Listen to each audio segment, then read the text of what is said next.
Hola amigos, ¿cómo les va? Sé que para muchos de ustedes mi rostro les suena familiar, pero no por eso dejaré de presentarme. Yo soy Cleo Oro, hija del gran rey de Egipto, Ptolomeo, y prima hermana de Cleopatra. En el día de hoy me encuentro aquí junto al famoso francés, rey de yo no sé qué.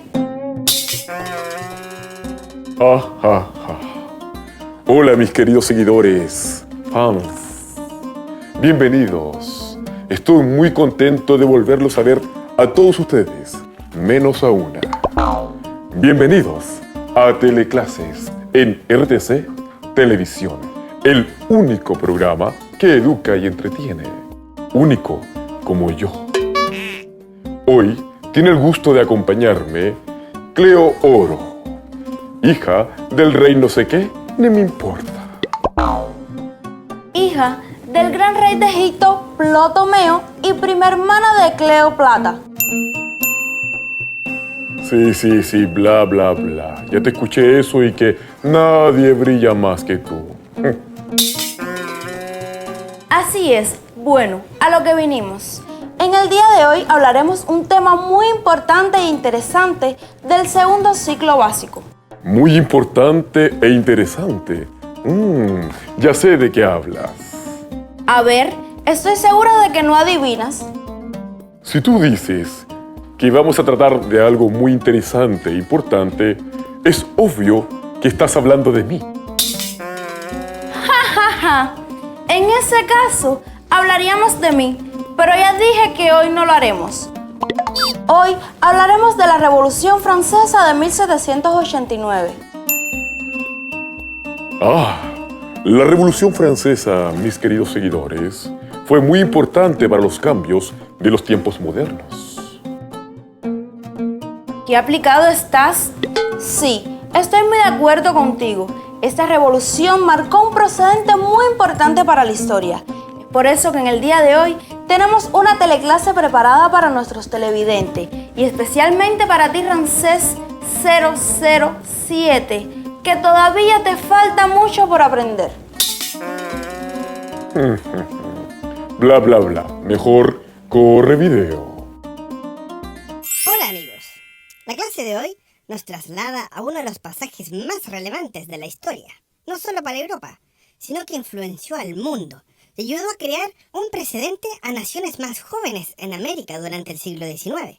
Prepárense para aprender una historia llena de ego, traición, decapitaciones e incluso alguna que otra francesa con poca ropa. Estén muy atentos, porque hoy aprenderemos un poco sobre la Revolución Francesa de 1789.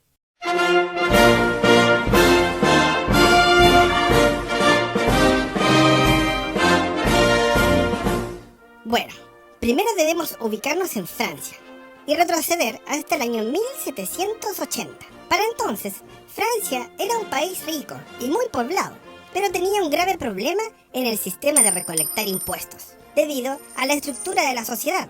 Tenían un sistema con reyes y nobles, conocido como el Antiguo Régimen, o en francés, el Ancien Régime, lo cual para la mayoría de la gente en Francia era un asco, porque las personas con dinero, la nobleza y el clero, nunca pagaban impuestos. ¿Pueden creerlo? Con este sistema, para 1789, Francia estaba en una profunda deuda, tanto por financiar la independencia de colonias norteamericanas, como por el enorme gasto que significaba el rey Luis XVI, con una vida excesivamente lujosa y caros gustos. Y qué gustos que se daba aquel hombre. El rey hizo algunos intentos para salir de las deudas, pero todo fracasó, y Francia terminó declarándose en bancarrota. Como si fuera poco, ese año una tormenta acabó con las cosechas. Esto hizo subir aún más los precios de la comida, causando hambre en todo el país, lo cual puso a los franceses de muy mal humor, ya que a ellos les gustaba mucho poder comer. Mientras tanto, al rey no se le veía para nada en quiebra, lo cual se podía deducir por su físico bien alimentado y ostentosas ropas. Él, junto a su esposa María Antonieta, vivían en el Palacio de Versalles, gracias al mandato de Dios. Así que básicamente el pueblo francés estaba hambriento. Los intelectuales comenzaban a dudar si Dios debía realmente salvar al rey. Y la nobleza se entretenía en los palacios comiendo pâté foie y descuidando sus labores de hacer reformas financieras. En respuesta a la crisis, Luis XVI llamó a una reunión de los Estados Generales, lo más cercano que tenía Francia a un parlamento nacional, el que no se reunía desde 1614. El Estado General es como un superparlamento, conformado por los representantes de los 3 estados. En este caso, el primer estado lo constituía la nobleza, el segundo estado era el clero y el tercer estado era todo el resto de la gente. El tercer estado llegó con alrededor de 600 representantes, mientras que el primer y segundo estado no alcanzaban los 300. Por lo que al darse cuenta de que no ganarían la mayoría de los votos, el primer y segundo estado solicitaron que el voto fuera emitido por cada estado. Es decir, cada estado valdría un voto, asegurando así los 2/3. Mientras que el tercer estado sabía que si los votos eran individuales, tendrían la mayoría. Al darse cuenta que no podían llegar a un acuerdo, el tercer estado dijo como, ¿saben qué nos importa a nosotros lo que ustedes piensen?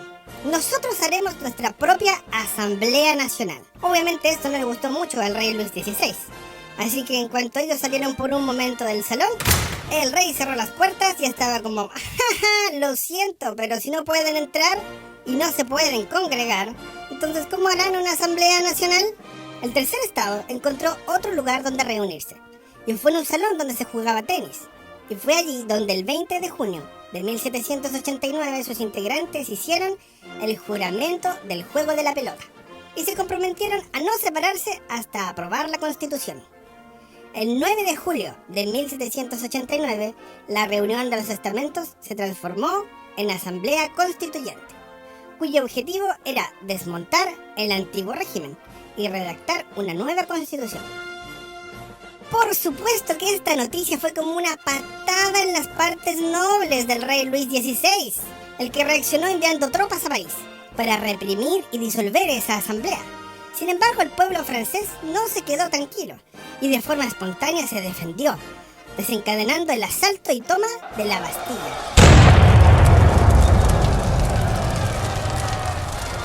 El 14 de julio de 1789. La Bastilla era la prisión más famosa en Francia y un símbolo de la autoridad de la corona. De allí, la revolución se expandió por toda Francia. Los cambios más radicales de la Asamblea Nacional aparecieron el 5 de agosto del mismo año, cuando la mayoría del Ancien Régime fue abolida, eliminando los derechos feudales, los títulos, los privilegios que tenía la nobleza e incluso los impuestos desiguales. Todo eso fue quitado en nombre de la escritura de una nueva constitución.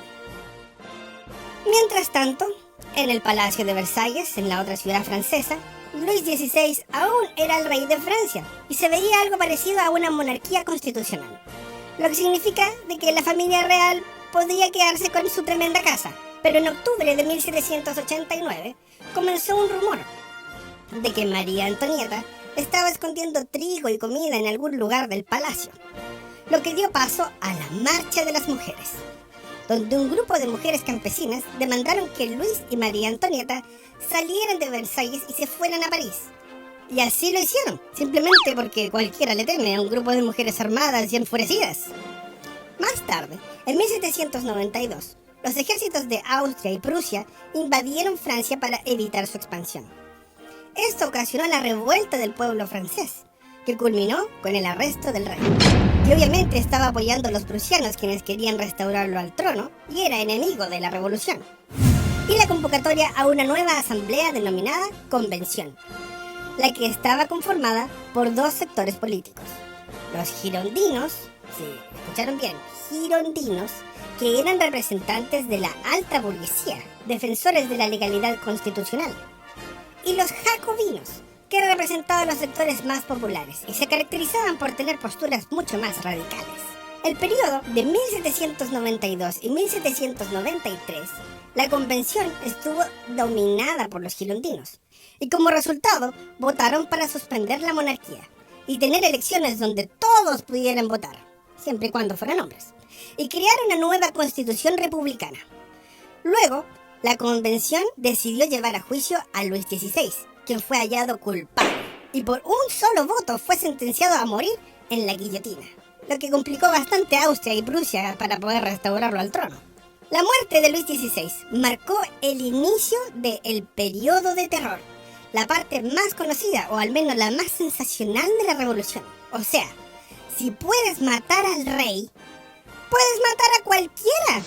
Ahora eran los jacobinos quienes dominaban la convención y gobernaron el país entre julio de 1793 y julio de 1794, quienes liderados por Maximiliano Robespierre decretaron la ejecución de más de 50.000 personas acusadas de traición a la revolución, incluyendo a María Antonieta, la esposa de Luis XVI. Y posteriormente, Maximiliano mismo encontró su fin en la guillotina. Bueno, entonces Francia estaba en quiebra y peleando como 9 guerras a la vez. Además, la Comisión de Seguridad Pública cambió hasta la medida del tiempo, porque como saben, la forma tradicional de medida es tan irracional y religiosa. Le cambiaron los nombres a los meses y decidieron que cada día tenía 10 horas y que cada hora 100 minutos. Imagínense, había que hacer un curso para ver el reloj. Y luego la revolución se calmó un poco y crearon una nueva constitución, que esta vez daría mucho más poder a la gente adinerada o burgueses. En este punto, Francia aún estaba en guerra con Austria y Gran Bretaña, guerras que terminó ganando, en gran parte gracias a un joven militar llamado Napoleón Bonaparte. En 1799, la República se encontraba en una profunda crisis política, económica y social. Y fue así que Napoleón Bonaparte, el 9 de diciembre de 1799, encabeza un golpe de Estado, estableciéndose como primer cónsul de Francia, dando comienzo a la era napoleónica. Él tenía prácticamente poder ejecutivo ilimitado, bajo otra constitución obviamente. Si bien Napoleón ayudó a ordenar gran parte del país a través de sus poderes dictatoriales, estabilizando los impuestos e incluso impuso un sistema educativo centralizado y público, también restableció varias de las cosas que la revolución había luchado por años, como restablecer la Iglesia Católica. Claro que esta vez no podía recolectar diezmos y tenía mucho menos tierras. De hecho, el mismo Napoleón era más monarca absoluto que el mismo Luis XVI. Gradualmente reinstaló a los nobles, esta vez sin los privilegios especiales. En 1804, Napoleón es coronado como emperador, continuando con la expansión territorial, esperando dominar toda Europa continental. Derrotó a Inglaterra e invadió España y Portugal. En 1812, Francia había logrado su máxima extensión. Sin embargo, fue entonces cuando empezó a decaer, al no ser capaz de mantener los territorios conquistados. Fue así como Francia fue expulsada de dichos territorios. Y finalmente el ejército napoleónico derrotado en 1814, al tratar de invadir Rusia. Así Napoleón abdicó a favor del nuevo rey Luis XVIII. Entonces se firmó el Tratado de París, en mayo de 1814, donde Francia devolvía todos los terrenos conquistados desde 1792. Y finalmente Napoleón termina su seguidilla de derrotas con la batalla de Waterloo en Bélgica en 1815. Podríamos decir que muchas cosas volvieron a ser como eran antes de la revolución. Sin embargo, la monarquía era constitucional, no absoluta, ni decía tener el derecho divino de gobernar. En el periodo de la Restauración, regresaron al poder el rey de España, Fernando VII, y así sucesivamente el resto de los estados europeos. Bueno, esta es a grandes rasgos la historia de la Revolución Francesa. Y a pesar que al final Francia no se liberó de la monarquía, marcó un hito importante dentro de las revoluciones burguesas. Ella difundió por el mundo los ideales de libertad y fraternidad, así como el de la soberanía popular. Comenzaron a surgir ideas de independencia en las colonias iberoamericanas.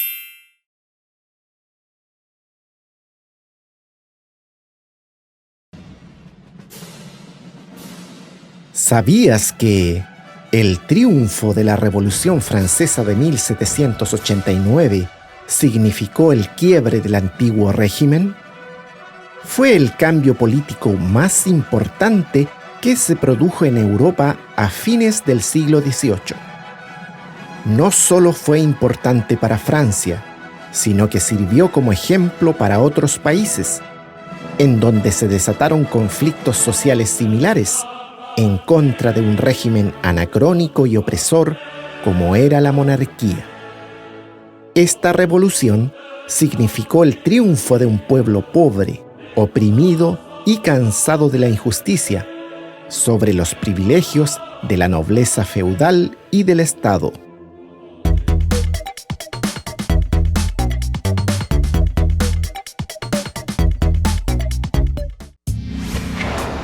RTC Televisión.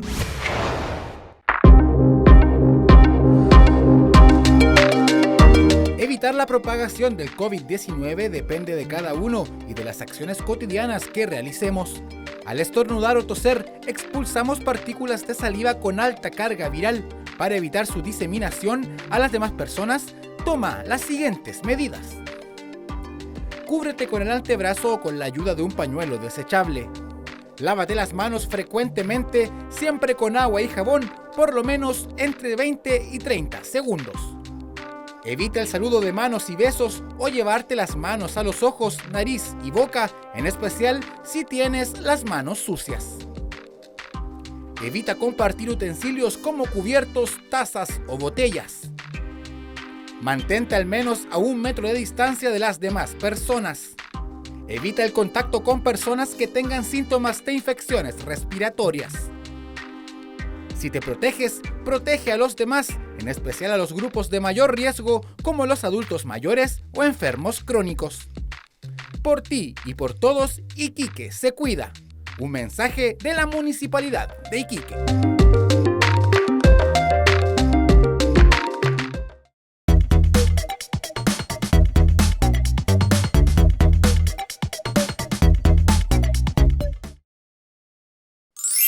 ¿Se dan cuenta, queridos amigos televidentes? Esta revolución sirvió para que tomaran fuerza las nuevas ideas de justicia e igualdad que son la base de la democracia. ¿Te das cuenta, Cleoro, que si la Revolución Francesa hubiera existido en nuestra época, lo más probable es que nosotros no hubiéramos estado aquí? Gracias, Ra. Gracias, porque eso sucedió mucho tiempo después. Creo que la teleclase te iluminó. Por primera vez en la vida que te escucho decir algo interesante y en el cual estoy muy de acuerdo contigo. Así, bla, bla, bla. Mejor sigue, al fin. Nos desviamos demasiado del tema. Recuerda que no estamos solos. Están nuestros queridos amigos observándonos de casa. Perdón, mis queridos amigos, súbditos, fans y seguidores. A continuación, les voy a hablar de un tema que les va a interesar aún mucho más. ¿Ah, sí? Sí, a mis seguidores que viven en Chile, en Latinoamérica, seguramente deben saber que Chile no siempre vivió en democracia. No lo puedo creer. ¿Sabes tú que realmente la democracia, Ramsés? Por supuesto que lo sé, Cleo Oro. Pero en esta ocasión, no voy a ser yo quien les hable de la democracia. Para eso, pongan mucha atención a la siguiente teleclase, que les explicará de mejor manera lo que es la democracia. Por eso mismo, corre video. Jovencitos, les doy la bienvenida a un nuevo episodio de las teleclases. Espero que se encuentren bien y con muchas ganas de aprender. Como habrán podido darse cuenta, en esta unidad hemos hecho un recorrido por los más importantes momentos y periodos sociales y políticos de la historia de Chile, partiendo a mediados del siglo XIX, lo cual ustedes han profundizado con la guía de sus profesores. En esta oportunidad trataremos acerca de la etapa que se inicia en el año 1970, cuando comienza el gobierno de la Unidad Popular. Supercomputadora, ilústranos sobre el periodo que he nombrado. Proyectando la información. En las elecciones presidenciales de 1970 confluían las fuerzas y movimientos políticos que venían desarrollándose en Chile por varias décadas. El primer lugar fue para Salvador Allende, candidato de la Unidad Popular, con el 36,62% de los votos.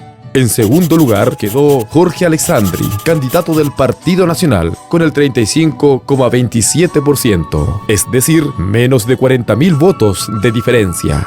Y en tercera opción llegaba Radomiro Tomic, candidato del Centro Político, con el 28,11% de las preferencias. Debido a que ninguno de los candidatos obtuvo la mayoría absoluta, se debió realizar una votación en el Congreso Pleno para elegir al presidente entre los dos candidatos con mayores votaciones.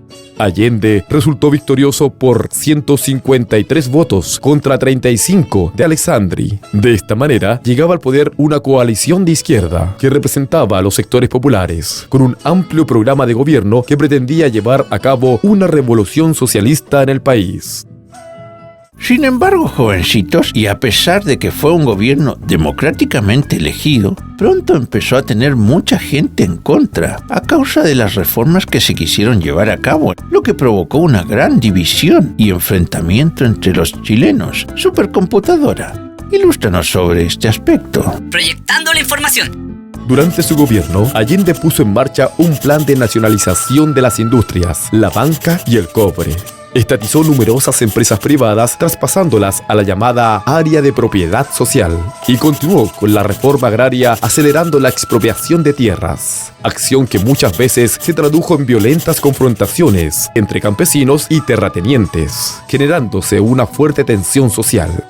Luego de un primer año de gobierno con buenos resultados que se expresaron en los indicadores económicos, se desató una crisis derivada tanto de las conspiraciones internas y externas como de la caída del precio del cobre y del descenso en la producción en general.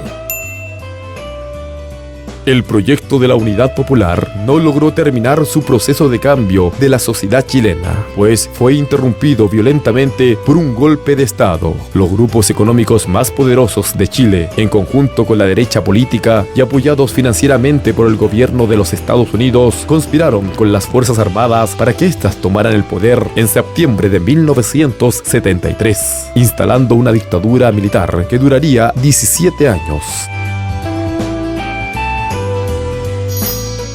Bueno, jovencitos, hemos visto cómo la democracia, que en nuestro país tenía una larga trayectoria, fue interrumpida violentamente. Ustedes seguirán desarrollando, ampliando y profundizando en este tema, guiados por su profesor o profesora. Pero quiero decirles, antes de despedirme, que el diálogo, el saber escuchar, el respeto por las ideas de los demás y el rechazo de la violencia son fundamentales para una convivencia humana y democrática. Espero verlos pronto en una próxima teleclase. ¡Adiós! Ramsés, estoy sorprendida. Nunca pensé que te dieras el trabajo de buscar y encontrar tan espléndida teleclase para todos nosotros. Mira, Cleoro, por mucho que tengamos nuestras claras diferencias, eso no debe ser motivo para que nuestros televidentes no aprendan. Bueno, así es. En el día de hoy hemos llegado al final de este entretenido capítulo de Teleclases en RTC. Espero vernos en otra oportunidad y recuerden que nadie brilla más que yo.